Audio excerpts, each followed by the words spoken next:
In the Middle East, the U.S. has launched an intense barrage at Iranian Navy ships in and around the Hormuz Strait.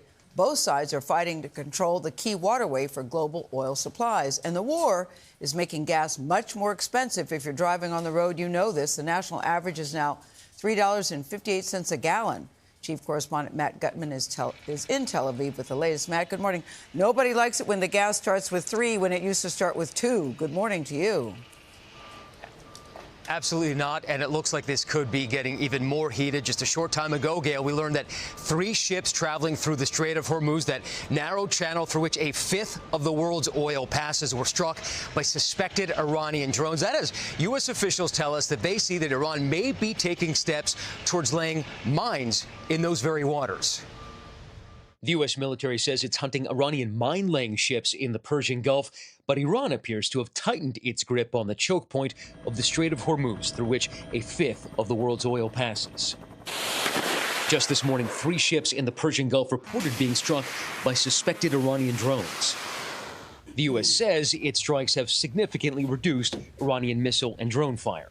Ballistic missile attacks continue to trend downward, 90% from where they've started, and one-way attack drones have decreased 83%. But Arab states along the Gulf, including the U.S. bases they host, still face dozens of daily missiles and one-way attack drones. In Bahrain, drone strikes targeted a residential building and an oil refinery, which has been smoldering for days. Dubai's airport confirming it was targeted by 2 drones, which left 4 people wounded.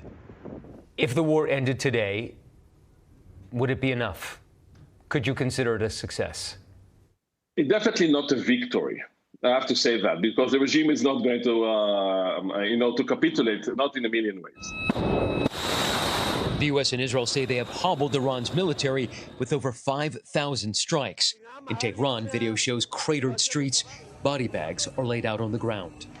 And what the regime says was a residential high-rise hollowed out by a missile. Red Crescent rescuers claw through the skeleton of the building, rubble all around. And a new front is expanding. In Lebanon, the stronghold of Iran's main proxy in the region, Hezbollah, which began firing rockets and drones at Israel at the onset of the war. Israel now ordering more people to leave areas it is targeting. The UN says nearly 700,000 people have been forced from their homes. And we're also learning more about the costs of this war. A Pentagon estimate says that in the first 2 days of this war alone, $5.6 billion were just spent on munitions. But there's also a human toll. The Pentagon also saying that about 140 U.S. service members have been wounded, but they say that most of them have returned to duty. Vlad. All right, Matt, thank you very much.